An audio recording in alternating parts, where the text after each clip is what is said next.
Yo mga idol, kamusta? Sports Talk PH nga pala. Ang pahayag ni Casimero, pag-usapan natin yan mga idol.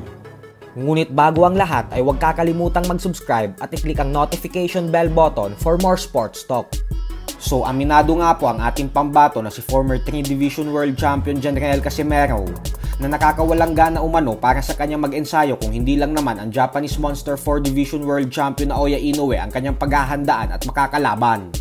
Natanong po kasi ito sa interview kung gusto niya pa bang lumaban sa isang world title fight.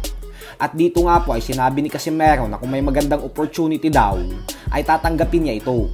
Pero gusto niya daw talaga si Inoue na makalaban niya para matuldukan na ang ilang taon na alitan nila. Bukod dyan ay talagang mag-e-ensayo daw siya ng gusto pag si Inoue ang makakalaban niya. At doon daw natin makikita ang tunay na galing ng isang angas ng Pinas. Pwede kung ano yung magandang opportunity na magandang laban, so tatanggapin ko. Sana Naoya na para matapos na. Parang wala nang gana mag-ensayo pag hindi si Naoya.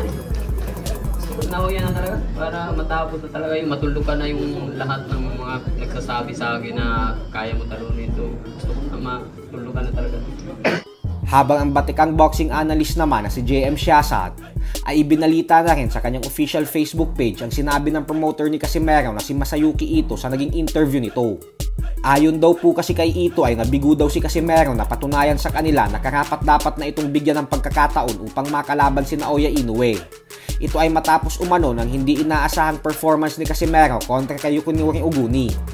Pinili daw kasi si Oguni na kalaban para kay Casimero upang makapagpakitang gilas ang angas ng Pinas sa bansang Japan. Subalit sa kasamaang palad ay kabaliktaran umano ang nangyari. Bukod dyan ay gusto din umano ni Masayuki Ito bigyan ng bagong head trainer si Casimero nang dahil sa hindi umano magandang conditioning nito sa ilalim ng kanyang kapatid na si Jason Casimero.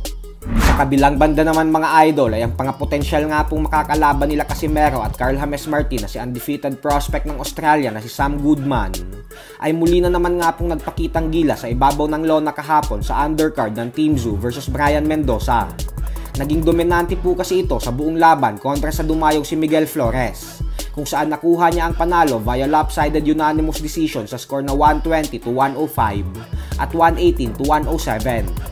Dahil sa panalong ito ni Goodman, kaya naman umabante na ang kanyang napakalinis na record sa 16 wins with 7 knockouts at walang talo.